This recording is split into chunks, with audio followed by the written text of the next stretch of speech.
I just can't take no pleasure in killing. Just some things you gotta do. Don't mean you have to like. I like to dissect girls.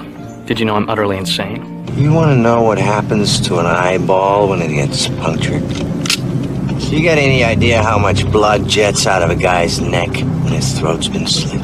Whatever you do, don't fall asleep.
Woo! What is up, everyone? DJ Anubis here with you on the Metal Tavern Radio podcast with my ghoul brother from another ghoul mother, Mr. Tony of the Dead. We are the Ghouls of Midnight doing a special live premiere here to where we are. You and I, we made an agreement at the beginning of the year as we started doing this show that, you know, we alternate every week with a pick of a movie, and sometimes it can be past, present, and future. But we said, well, you know what? At the end of the year, let's try to do our top 10 movies that we had never seen before that we felt are like really, really good, and some of our favorites from the year that we got a chance to see. And some people will be like with you, they're gonna be like, how the fuck did Tony not see this film? But that's the fun of it. You know, you get a chance to go see things you hadn't seen before. You've been going through your Blu-ray and DVD collections over the year, checking out stuff that you hadn't yet looked at, and so we've found some interesting things between the both of us that we just thought were very cool, very fun. And we're going to go through and we're going to check out, we're going to go through our top 10 list, of course, and then talk a little bit about the films and what we liked about them. But first, let me go see Mr. Olvin there. Thank you. Appreciate that with the clips. Much. Yeah, had to rework my music a little bit because as you become monetized, you have to change some things up a little bit, but the music's still good. I enjoy that track. So, yeah. All right. So I had you give me your list, of course, of what your top 10 is as well as mine. Yep. But I guess we'll kind of just start from 10 and work our way up. And let's go ahead and start with you. Go ahead and tell me. Yeah, I'm assuming you have them in order, right? From what you gave it to me. Kinda. Okay. I mean, if that's, you could just show it. I mean, okay. Well, I'll start from the bottom up because I basically, I don't know if they're in order or not, but I'll just start from the bottom when I come up. And then, because I know your first two are ones that people are probably going to be like, fuck, Tony, where you been? You know? And so, but we'll have fun with this without a doubt. So, yeah. So your last one on your list there, of course, is 1981's Excalibur. Yeah. And, you know, it's got a lot of big names there. Liam Neeson, Helen Mirren, Patrick Stewart, and so on. So that had been your first time checking out this film. It's a medieval piece. It's an all-time classic to a lot of fantasy fans. Just kind of give everybody a breakdown of what you really liked about this film. Well, I mean, the cast was really good. I enjoyed the cast. I liked the look of the film. The story was good. I mean, a lot of cliche shit, but like, you picked it too. This is one of your picks, and I just love those kind of movies, and I never saw it before, and it just really drew me in because it was a very cool story, and like it's been a while since I saw it, so I don't remember everything. Yeah. Right. I just remember like it's like a long time because it's like starts off here and then it's like years later because like Helen Mirren, wasn't she like smaller or something? Like she was a kid and now she's grown up. Right. So it's like I love that. I love like it's like this tale of just not just one person. It's like throughout the year. Like it was good. It has like a creep factor about it for some reason. Yeah. Like, you know, you have like Merlin and the Dragon's Breath and stuff like that. Absolutely. And of course, the son that she ends up having is in this gold like armor. Yeah. That's pretty wicked looking.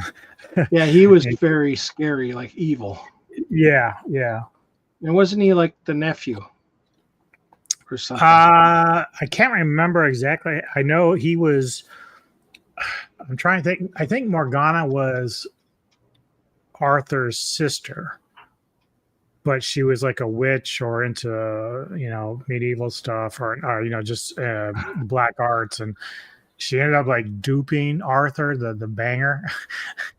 And then, okay, that's how the kid became because he went after his father, of course, Arthur at the time, and so. It's a crazy story, but it's really cool, and I can see why you really enjoyed that flick a lot. I'm gonna have to rewatch it again, but I liked it a lot. Yeah, and it's my number 10. Like now I'm gonna give you my runner-up because I did have some runner-ups that, I'll give you my runner-ups first because I had 10 films that, or I won't say 10, I'll say 6 that just missed a cut. So here's the 6 that didn't make my top 10.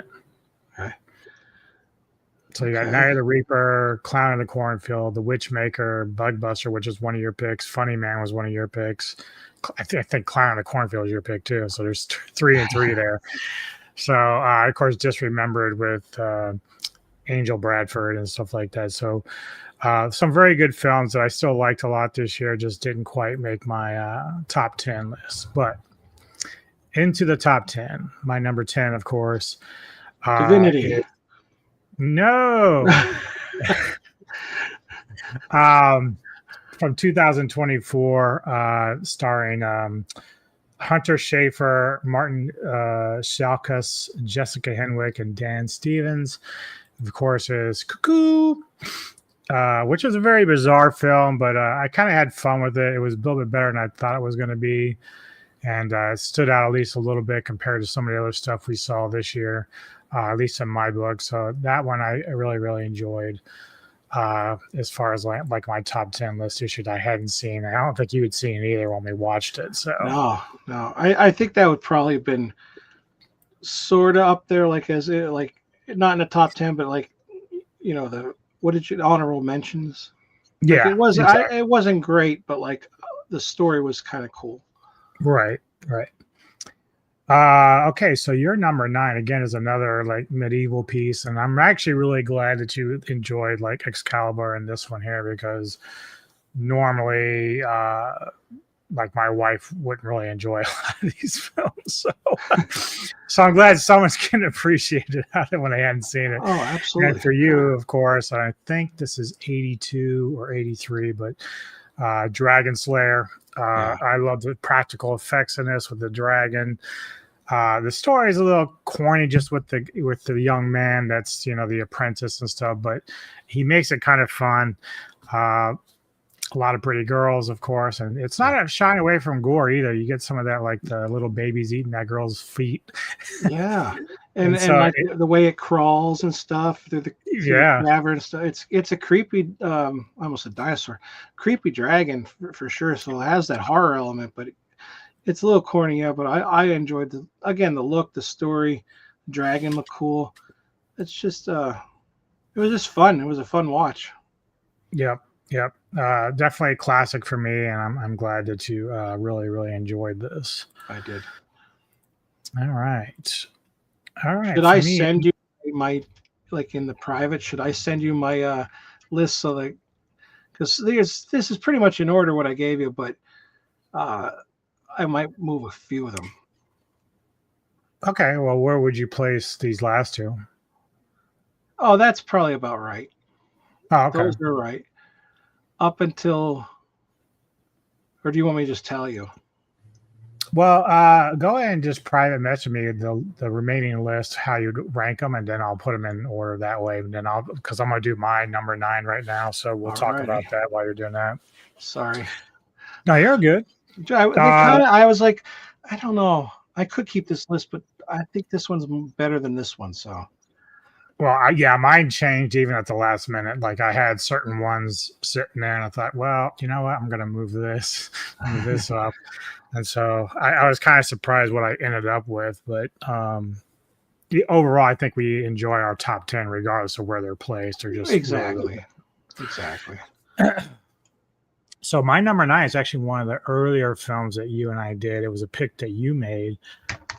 Which kind of surprised me that I liked it as much as I did, but it's actually kind of an underrated film in terms of clown horror, as we call it. Mm-hmm. And of course, I'm talking about 2007's 100 Tears. This was a lot of fun. I enjoyed this a lot. It is directed by Marcus Koch, starring Jack Amos, Georgia Chris, Joe Davison, and Rain Brown. And I really enjoyed the shit out of this. You know, and surprisingly, even with Clown in the Cornfield, which was like a runner-up, that was kind of a lot of fun too. But I didn't expect myself to come out liking 2 clown films this year. Yeah, right. Yeah, you're obsessed with clowns, and you've got 2 of them. I don't have any on my list. Yeah. Yeah, it's kind of strange, isn't it? You and I, though, I'm just judging by what you do have versus me. You and I have a lot of the same shit too, which is all centered around a particular universe. But that's what's fun about it. Yeah. Number 8. Go ahead and announce your number 8, just in case I don't have it in order. Oh, it's in order. You can. Okay. The Vault of Horror. Vault of Horror. So yeah, this was a fun film too. I enjoyed this one a lot as well. Yeah, well, you know me with horror anthologies and stuff. I like them, and You were definitely on a kick there for a while. I going down I was looking on my Plex and the stuff I've watched list, and I'm like, I want to see how this one is. You know, I also owned it, so actually, yeah, I did watch this one on Blu-ray. I put it in, I watched it, but Yeah, wasn't this like one of the ones you actually broke open and said, "Hey, I yeah, need to watch this"? yeah, because it's on this double Tales from the Crypt, and That was another one I watched this year too. that's not on the list. I don't think. Right, but we did watch it though. So. Yeah, And I think we agreed that this one was like the better of the two on that Blu-ray. So yeah, I enjoyed the stories a lot, even though they all kind of end the same. I still like the stories in that too. You know, it always makes you think, like, what if this were to happen? Like the one we right, watched where the guy, she wished for him to not to be alive here home this instant here. It's like he died in a crash, so it's like he's on like basically feeling it. It's like, oh my god, that was good stuff. yeah. All And right, think about how long ago those are, right? Like that's how somebody thought back then. And if somebody were to do that nowadays, it would be like so lame for some people. You know what I mean? But like, or like, oh, we can't talk about that. You know, taboo stuff. yeah, yeah. I'm so glad they never folded back then. They just did what they wanted. You know what? Actually, I think my list is the order should be in. Okay, Yeah, good enough. yeah, All right, my number 8, as we spoke about the Pooniverse, and you and I watched this, and it was quite a surprise. And that, of course, is Peter Pan's Neverland Nightmare. Mhm. So I really enjoyed this. I've been actually enjoying doing the whole Pooniverse with you. It's been kind of fun.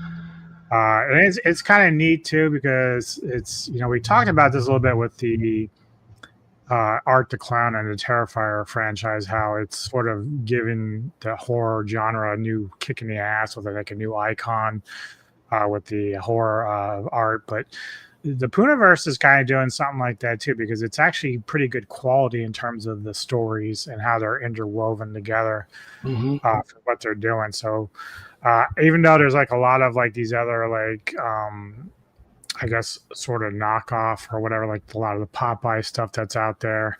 Yeah. We keep thinking that maybe they're going to be tied into this, but they're not. They're just like they're separate entities. But this was one that I thought was really cool. And it's actually one of the darker ones we saw because it didn't really have any really humor in it. It was just kind of like straightforward horror. And the main character, Pan, was pretty good. And one thing that's always fun is I think even in that film, you and I were kind of coming up with alternate like thought processes for what the story was about. Like it's Peter Pan, but we were looking at it through a different lens, which I like we do sometimes. So that's always kind of fun as well. Yeah, agreed. All right. I won't talk much about that because that's also on my list. Yeah. You'll probably get back to it. Number 7 for you is another anthology. Yeah. And this one I did enjoy, just not as much as you did, but it's Dr. Terror's House of Horror. Yeah. With two legends, of course, Cushing and Lee, always working together. Always the cast was fantastic in this, and the setting was great.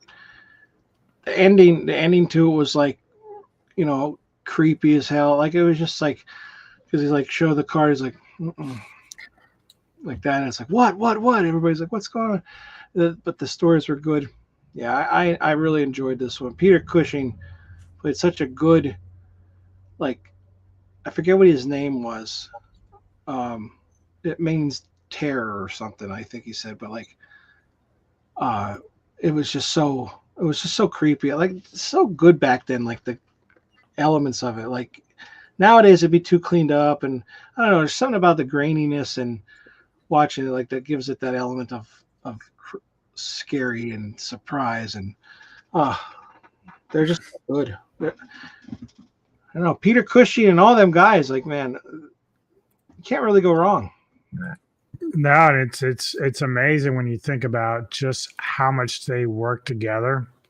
Because it used to be like you would see a couple of films and like, oh yeah, look, these guys are working together again. But dude, they did a lot of work together. Yeah. The only thing that's probably it's surprising yet not like years later, because you remember in Star Wars, Cushing was in there as one of the evil Empire guys. Yeah. Well, Lee would end up becoming a Sith Lord later in the years. True. And so like, it's so funny, like we didn't get him in that first Star Wars film, which I wonder if they even tried to get him at the time to say, hey, let's just get them both in there. Let's see what happens. Yeah, right. Yeah, that was the first time I've ever seen Peter Cushing. And then later on, I'm like, oh, he's a guy from Star Wars. Little did I know. Yeah, exactly. Because like even I was kind of like reverse. So I remember seeing him in Star Wars, and then years later when I started seeing him in horror, I went back to Star Wars, and when I saw him, I was like, that's fucking Peter Cushing. It's like, how the fuck he end up in this film?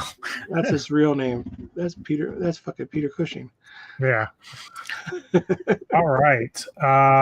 My number 7, of course, is one you just had not too long ago. The Vault of Horror. There you go. 1973. So yes, I really enjoyed this one. A lot of the anthologies that we checked out. I think it's the only anthology in my list, but it's the one that stuck out the most to me. I thought all the stories were really good. And I know you liked it a lot too, obviously, because it's in your list. But so yeah, not much more to talk about on that. That was just a really, really good anthology. Highly recommended. And anyone that's watching this or watches it later, you can find reviews for each one of these movies in our playlist on our respective channels. We both share both videos that we do for the Ghouls of Midnight. So yeah, all right. Down to number 6 for you. This was a newer release from this year. Came fucking out of nowhere. And it was quite impressive for the most part. It's called Marshmallow. Marshmallow. And the tagline is question everything. And that's really kind of true because you go watch this movie and you think that everything's just going to kind of go through its normal cliche of this is what's going to happen, this is what's going to happen. But then all of a sudden, twists and turns, you get a lot of different things.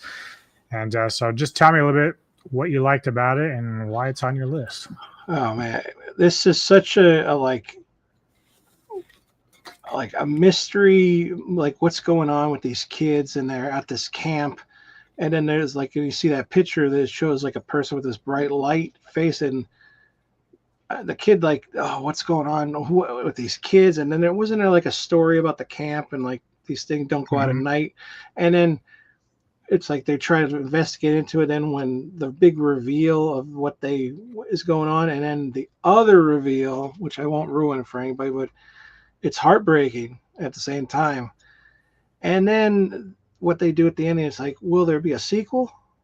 They definitely could do one, which would be interesting. But yeah, it was just a recommendation from Ellie Church, which also recommended The Witch, and I like that, so I was like, all right, I'll trust it. And man, out of nowhere, yeah, like you said, this was done so well. Like, it was, great cast, great kids. Yeah, it's one of those pleasant surprises from 2025 because as you're trying to find like movies that you really like for 2025, you're thinking more like Sinners or some of these other films, but this one's one that just kind of went under the radar, and it was really just by word of mouth that people started talking about it, Yeah. And all that. So I honestly haven't heard about it since we reviewed it, except for us talking about it. I honestly haven't. Yeah, that's what's funny too. It's like despite how much people like it, you still don't hear much about it from anybody. So that's kind of weird, but it'll come back around.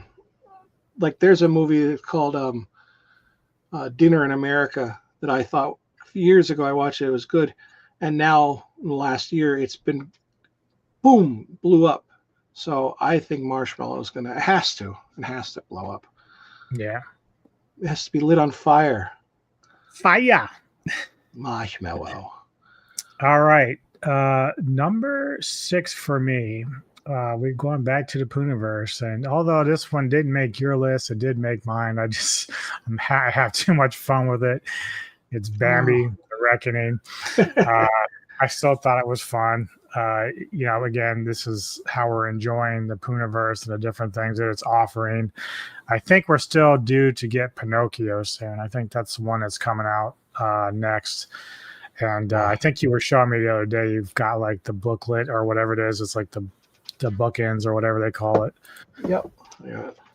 Yeah. So that's cool. I really like that. That's fun. Yeah. I did enjoy the movie.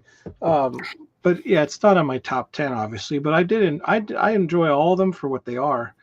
I think what did it for me was the way he looked, the CGI.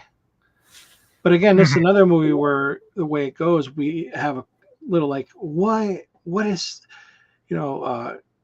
how did you say before? Like we have these little conversations about what we interpreted as the movie is like, well, actually, maybe because of this or because of this, it's going to go this way, or that's not Bambi at that point in time. It's this one, it's like. Oh yeah, because the ending and the little one that's there. And so people are like, oh, well, that's really Bambi. We got Bambi's mom. Right. But we don't know. So it's like they have to make another one to tell us. Yep. All right. Let's see. You were down to your number 5. 5. Staying in the Pooniverse. Yep. And we've got, of course, the second installment of Winnie the Pooh, Blood and Honey 2. Yeah.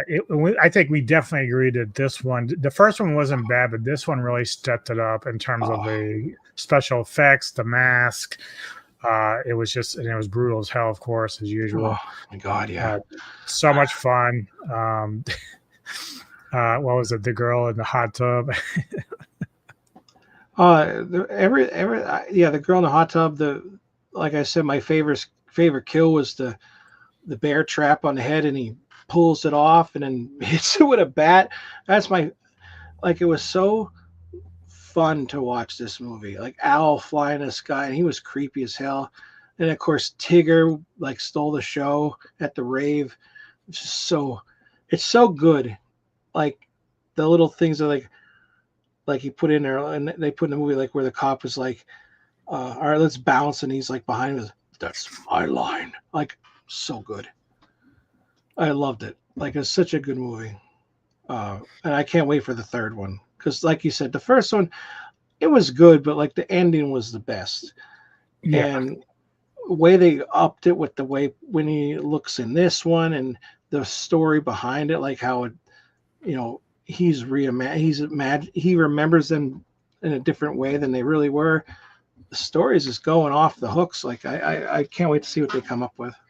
Yeah, I hope it comes more violence. I'm sorry, I like violence when it's not real.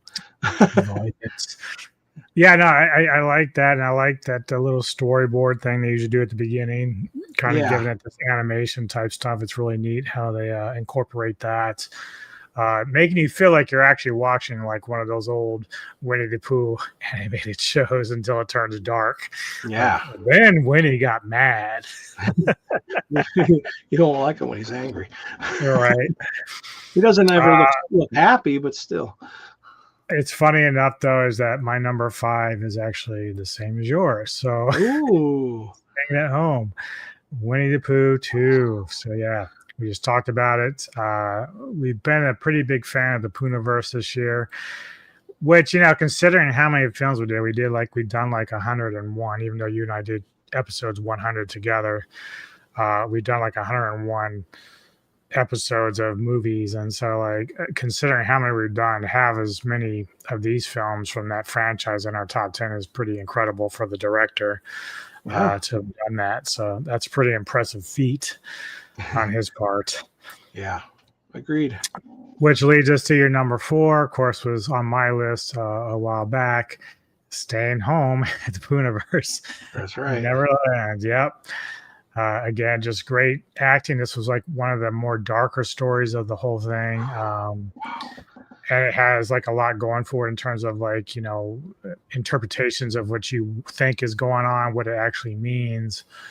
It's not like straightforward like Winnie the Pooh or Bambi. It gets into all these like more psychological stuff going on, which is really fun about that particular part of the Poohniverse and that particular story. Yeah, which is a lot of fun. I like to think like this movie. It's not as violent as like Terrifier, but there's so much violence in this, and it's weird to say. It looks good, like the effects are amazing, and it's almost like it's done for a purpose, while Art the Clown is just more like, kill him and make it as gruesome as possible. Like, why though? We don't really know. Right. But like this, it's like why they're doing it, and it's just, I don't know. It works, and it's so dark. This is dark, more dark than Winnie the Pooh, Bambi put together to me. Like it's very high, drug reference and again another movie we talk about. We take it different ways. Like, well, they reference this. What if this is that? And then Tinkerbell, and it's like, is this really happening, or what? Because and if you want to see all that, we have an interview. We talk about it in the review. But I'm being very vague right now. But man, yeah. I just think you have to forget some of these films we saw like earlier in the year. So like, yeah. With all the films we've seen, it's we can't recall every single thing. But again, our reviews are up there for each film that we're talking about, so you can go back and kind of listen to what we were saying back then. But yeah, the Poohniverse has brought like a whole neat little twist on that whole like twisted childhood thing that's going on, and they've been fun, man. We recommend them for sure. We're still looking forward to more that are coming out. Absolutely. Now I'm gonna get to my number 4, which of course is one that Tony just didn't care about at all, but I enjoyed a lot. Of course, is 2023's Divinity. This, for the most part, for most people that aren't familiar, is more of like an artsy, pretentious type of film, which would drive Tony up the wall, of course. But I enjoy it for a lot of different reasons, because I do enjoy stuff like this occasion. I do love weird stuff. Sometimes that leads us down the wrong rabbit hole, because we watched another movie that was, a bit artsy or crazy, and then I think it was the final 10 minutes you had this god awful sound that's going on. With strobe lights and like red and it's terrible. It was pretty crazy. But yeah, I still enjoy it. It's great soundtrack in this. Very weird, and has Steven Dorff, of course, who a lot of people know from Blade and stuff like that. From the guy, what's that? Gates from the 80s. I forget. It's like he's a young boy. Then. Yeah, The Gate. There you go. Yep. So yeah, Bella Thorne and Scott Bakula in here as well. So it's got a lot of familiar faces, but it's definitely for the people that are more eclectic in their movie tastes. If you like Cronenberg, but like a fan-made film, then you'll like it.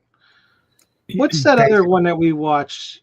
Was it on the channel? Our review. It was a Cronenberg movie, and it was the one where he's in a chair and he's like they cut open their stomach.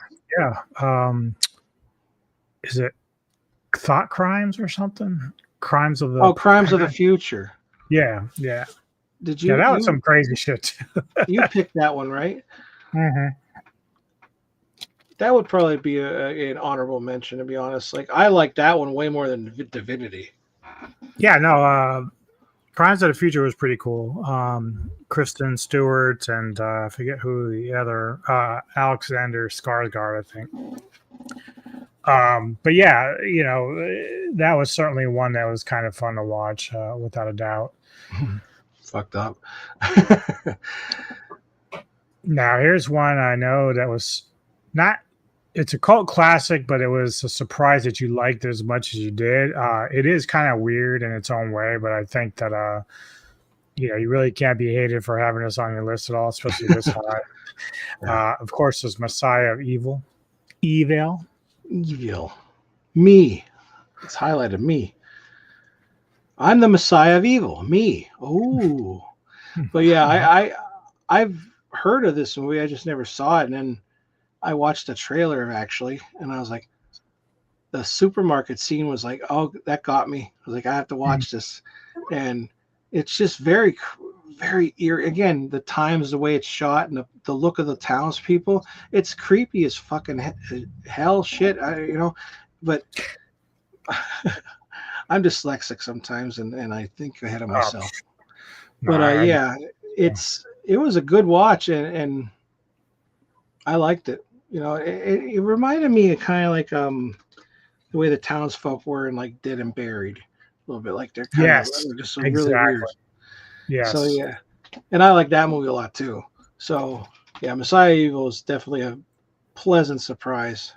Yeah, and it's got the same type of sort of non-happy ending as Dead and Buried has. So it definitely has that vibe. I totally agree there with that comparison. Yeah. Great movie. If you haven't seen it, well, check it out. We recommend all these, obviously. Right. Yeah. Number 3 for me is, and this is going to be a running theme for the last few movies I have, is, of course, I believe 2023's How to Kill Monsters, starring Lindsay Crane. Big fan of hers. Got to interview her, which was really cool. It took me a minute to kind of really like this as much as I did. You actually gravitated towards it a little faster than I did, but over time I've watched it a couple more times and have really enjoyed it a lot more. I love the cast. I love the fun that they have. Yeah. That special type of British humor that you're not always expecting. But then you start to kind of notice it because some of these same, like I've just got done playing a game called Dead Reset, which actually has Lindsay and some of the cast from this movie in that game as far as like its visual cinematography. So I was wondering, like, when I was playing the game, like, did they actually film this as a movie and then just kind of chop it up for the game? Like, I'm really curious how they went about doing that. Yeah. I remember she was talking about that, right? That game. Yeah. She told me it was coming out, and so I made a mental note of it. But I was thinking first it would be just like animated characters with voiceovers, but it's actually them performing for the camera, and it's sort of like you choose your own adventure. Once they engage into a scenario, you have like so many amount of time to choose what their answer is, and it could go really good or really bad. Nice. But it's kind of fun. I really kind of enjoyed that aspect of the game. And apparently I just finished it, but there's apparently like 3 or 4 alternate endings, so I can go play it again and try to find a different way that they ended out. Oh, cool. Nevertheless, Lindsay made it out. My character did not. That's just how it goes. I sacrificed myself for her. I did it for you, Lindsay. I did it for you. Yep. All right. We're down to your number 2. Now, I'm really happy that you had this up here because when I brought it to your attention, I was like, he's either going to love it or he's going to hate it. But this is a film that was a surprise when I watched it. And after I watched, I think it was either on Shudder or Tubi, I immediately bought it because that's how much of an impact it had on me when I first saw it. Mm-hmm. And we're talking, of course, Ghost Killers versus Bloody Mary. Spanish film. These guys are hilarious. Like, it's basically ghost hunters on crack. It's got a lot of like great gore and special effects. It's funny. The girl that plays Bloody Mary, I didn't notice it at first when I first saw it until I went back the second time. She's got like tampons in her nose to stop the bleeding.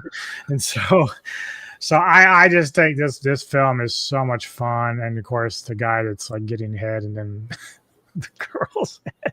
Oh my God, yeah.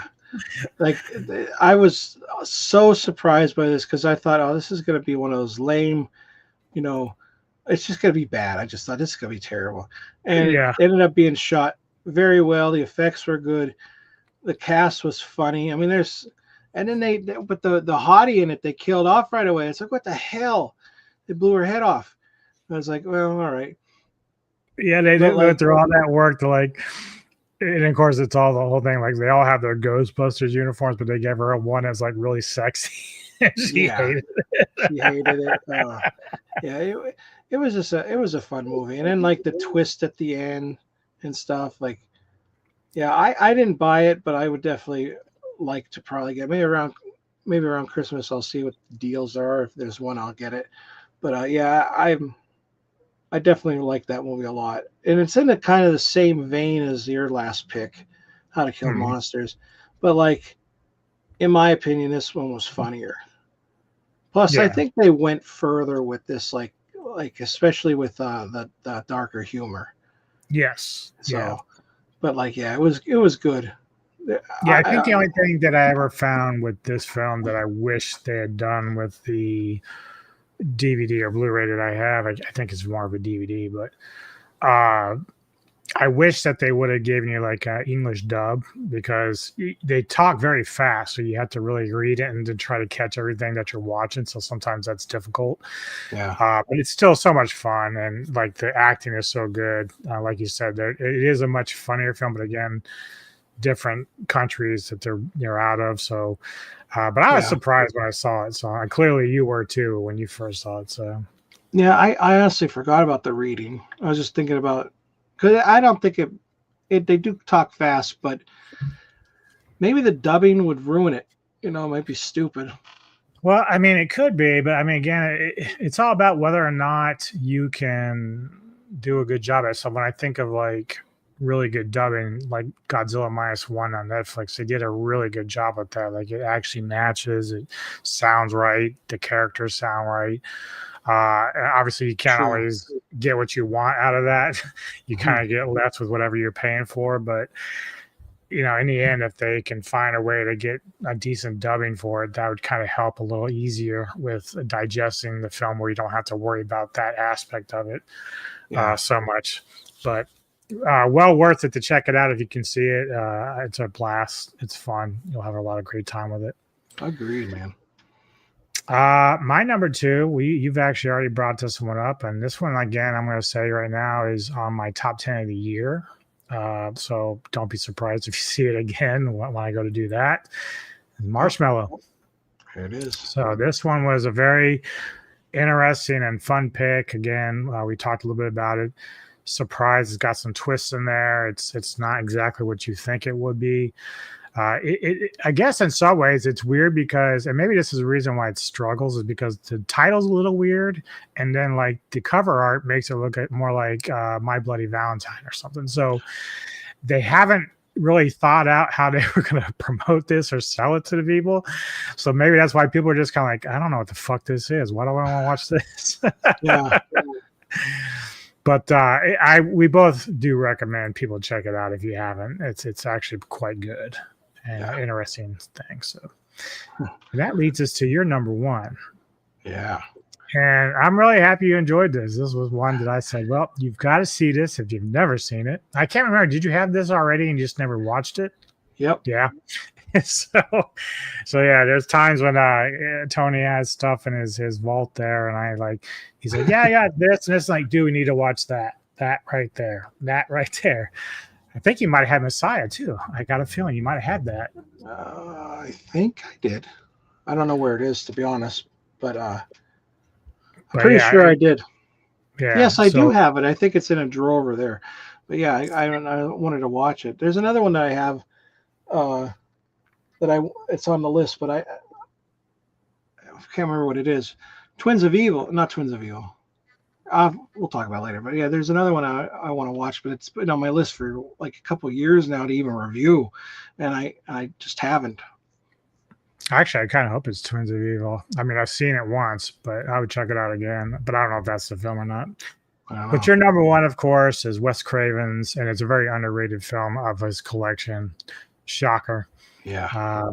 This is just so much fun. Great soundtrack, great cast, great effects. It's not shy on the blood. Again, we talk about Wes Craven, we usually think of Nightmare on Elm Street or some of his other films, but this one not too many people talk about it. I know that, like, I think I remember that it didn't do well in terms of critics, but fuck the critics because I still love it. They could be stupid at times. Yeah. Yeah. I mean, look, you got the guy he gets executed and he's all of a sudden within, electricity and jumping from TV to TVs. But the guy that plays Horace Pinker is hilarious and he's really good at that role. Yeah. So I really enjoyed this, and I'm glad it really was rated high on your list because it's well worth it. One of my favorite Craven films ever, to be honest. Yeah, I remember when that was coming out when I was younger, and I saw the trailer. It freaked me out because he came out of the TV and all that stuff, and then I see it. It's like it's like a horror comedy almost, and I mean, at least to us, it is. Like maybe it has its scary elements, but you got to admit, a guy's hooking his fingers up to like the outlet, praying to and then lips come out of the TV. Like, yeah, well, then it's a little crazy, but it kind of starts out kind of like almost like really serious horror because obviously the main character loses his girlfriend in a very violent way. And you're like, wow, this is dark. But then as it goes on, because Horace is able to jump body to body, the little girl, she's like limping with his limp. Yeah. And then of course, when the main character gets Horace in the TV and he gets the remote, he starts like doing yeah, it's like ridiculous, but it's fun too. And it doesn't shy away from like being dark or anything. It's fun. It's just a good movie, and I wish they could have did like an off movie, like not part of a franchise or anything. Like I know they wanted to like kind of introduce him to like Freddy's world, and I think just like a movie alone with that would have been fun, but not like to keep him around. But like I think that would have been cool. Oh, like while he's like jumping from scene to scene on TV, maybe end up popping into like Freddy's Nightmares or something. yeah, something like that. That'd be so cool. Yeah, that's him, Horace Pinker versus Freddy Krueger. That would have been funny. Like, get out of my show! Get out of my head! Yeah. Oh, yeah. But Shocker is a good. I was shocked that I liked it so much. But shocked. No pun. And we watched that. Didn't we review that with? Oh no, we didn't watch. Did we watch that with Crypt? I know we watched Strangeland with him, but I don't remember if we watched. We watched Strangeland. I don't think we watched Shocker with him. Oh, okay. But he would probably like this one too because of the soundtrack. Oh, he's probably seen it. Yeah, I'm sure he has. Which leads me to my number one, another 2022 British comedy horror. This one, again, didn't expect it to be quite as effective as it is, but starring Lindsay Crane, Edie Miss Campbell, directed by Liam Regan.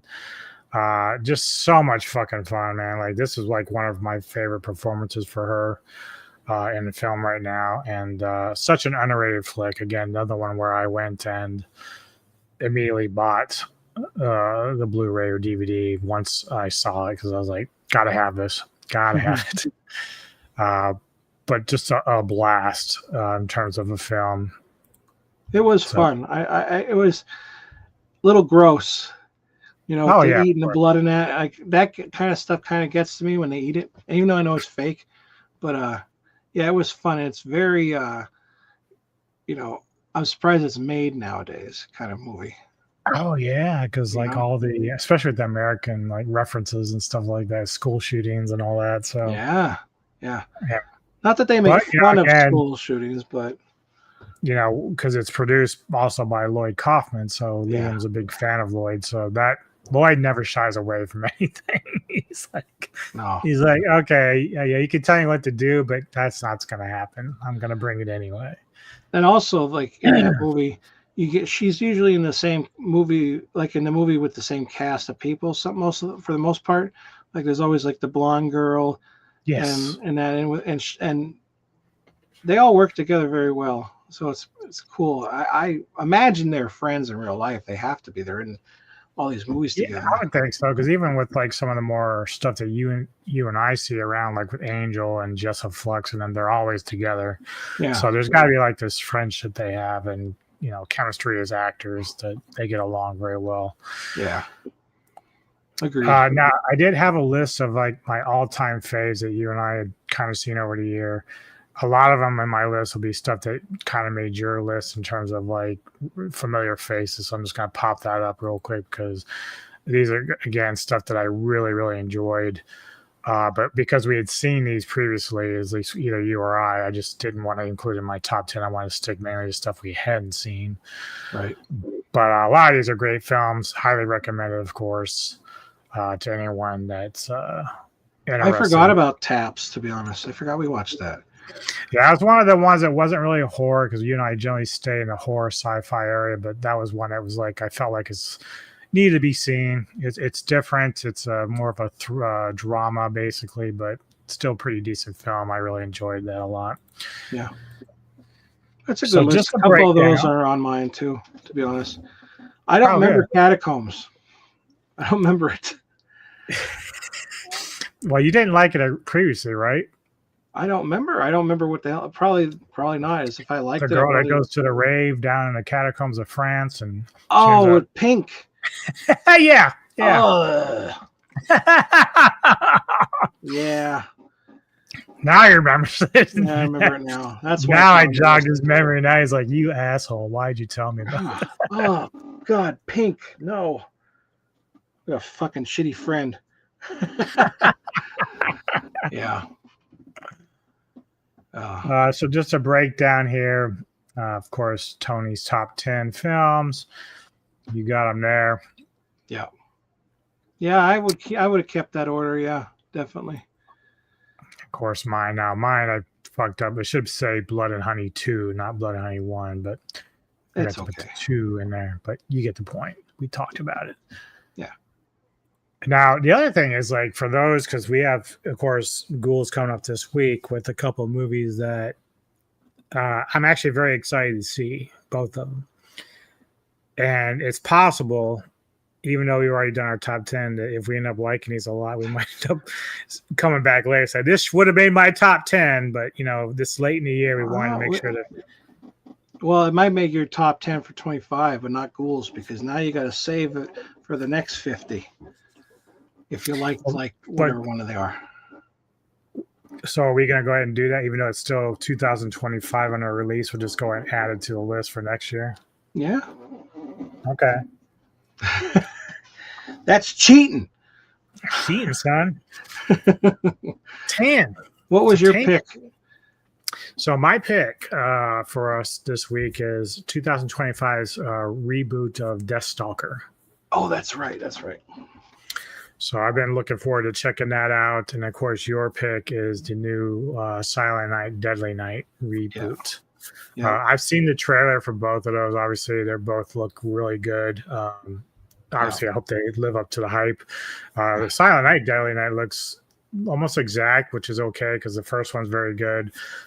So as long as it's still bringing the heat, we're in good shape. Hey, even though Corey Cunningham's in it, I have confidence that he's like, all right, let's not do that again. Yeah. Let's fuck some shit up in here. Because, the trailer looks pretty good. And Deathstalker looks fun. So, yeah, I'm looking forward to both of them, too. But thanks to a link that I got, that's how we're able to see Silent Night, Deadly Night. So, thank you for the link, Cineverse. And that'll be on my channel this week. And then Deathstalker will be on Nubis' channel. So, and we both have playlists, like he said in the beginning. So if whatever channel you're on, just check out the playlist. Yeah, so you'll find, obviously Mr. Tony the Dead on his channel. He'll have, his playlist of the Ghouls, and then I have mine on my channel at Metal Town Radio. So if you want to check out any of the videos and pics that we had, go ahead. We give more detailed reviews of those there, but we next year we're going to do the same thing, just kind of go through movies, figure out ones we haven't seen, and then make a top 10 list then of those films. So been a lot of fun this year, sir. A lot of fun. Yeah. You'll also just maybe might see us in a film that might make our list of us being in the film. Very true. Spirit Board. We actually shot a film together, so but that'll probably be close to August, I think, when they finally get it done. But either way, you got anything else coming up this week for yourself? Any unboxings or anything? Or Well, I know on Tuesday I'll be live on my Flock's channel. It's just kind of like a fun kind of hangout thing. I was going to try to be on today with Kevin. Of, there she is. Yeah. Hiya. I was going to try to be on today with Kevin, but there's no way I'll be able to be on. But I honestly don't know if I said yes I would do it or not. Yeah. So, yeah, but I'll probably watch that anyway. But yeah, other than that, just Ghouls and pretty much the chat. I don't think I'm forgetting anything. No, I don't think so. It's a busy. It's a little tougher because Shayna's parents are visiting her brother, so I have to like have the kids here. So sometimes it's hard to do things. Luckily, Shayna's home right now. Hi. Sweet Tea, Mr. Sweet Tea. Is that what she called? Yeah, she always calls it Mr. T, Mr. Sweet Tea. It's evolving. It's evolving. Next it'll be Sweet Mr. Sweet Tits. Sweet Tits. Sweet Tits, Sweet Ass. Sweet Ass. Anyway, what about you? What's going on your channel? As for me, Tuesday, 1 p.m. Eastern, I'll be getting together with Kevin Lambert, Entertainment Headquarters. My next Kaiju Spotlight, Shimo from the Legendary Universe, Monsterverse. Then come Friday, because we already talked about Ghouls, which Tony and I will do on Wednesday. Friday, next episode of Cultureverse with DJ Neko. Just talk about a couple of videos in the pop entertainment world that we do occasionally. And then Saturday, I'll be joining Kevin Lambert again on his channel to talk about the Lord of the Rings and Hobbit films, Middle Earth. That's Friday? That one is Saturday, the Middle Earth stuff. Mm-hmm. Okay. And then later in the evening, of course, I'm prepared. Or Sunday, I can't remember, because Elvin keeps changing whatever day he's going to do silver screens. But we're supposed to actually do our own review of Silent Night, Deadly Night, so we'll see how that goes, of course, when that happens. So that's what's up currently. Cool.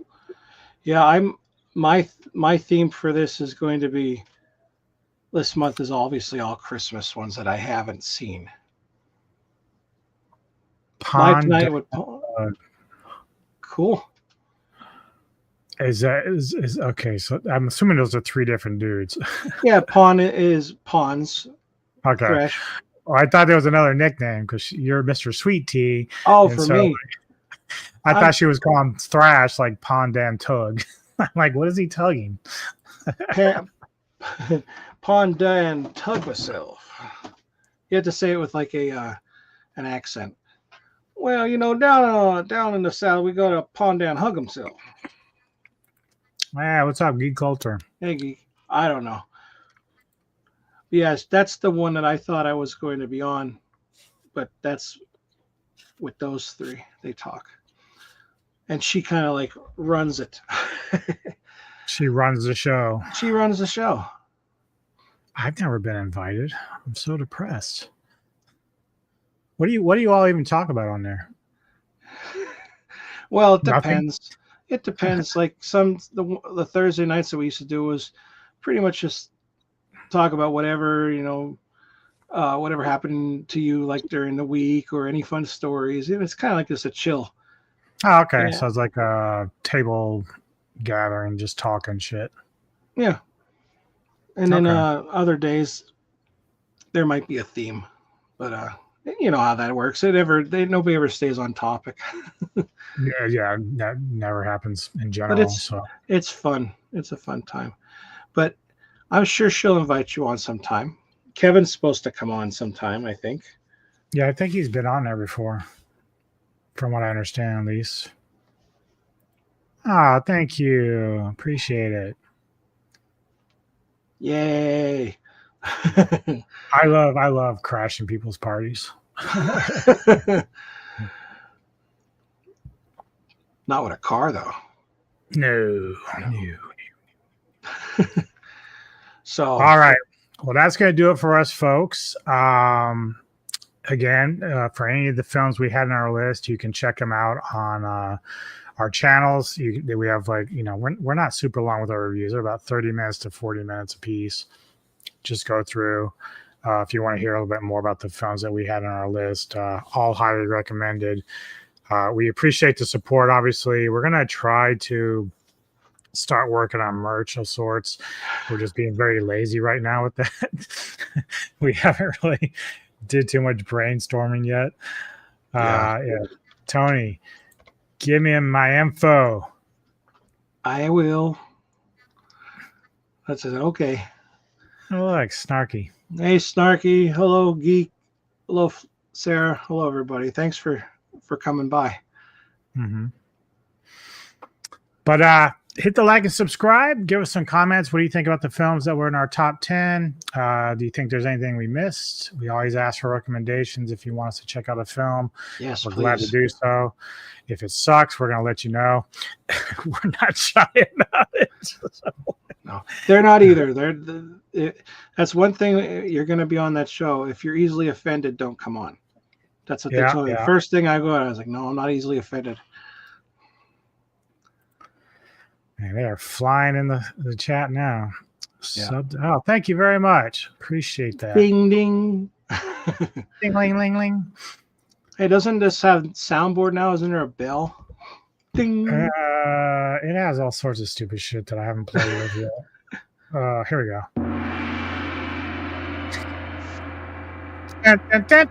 Mortal Kombat. Wait.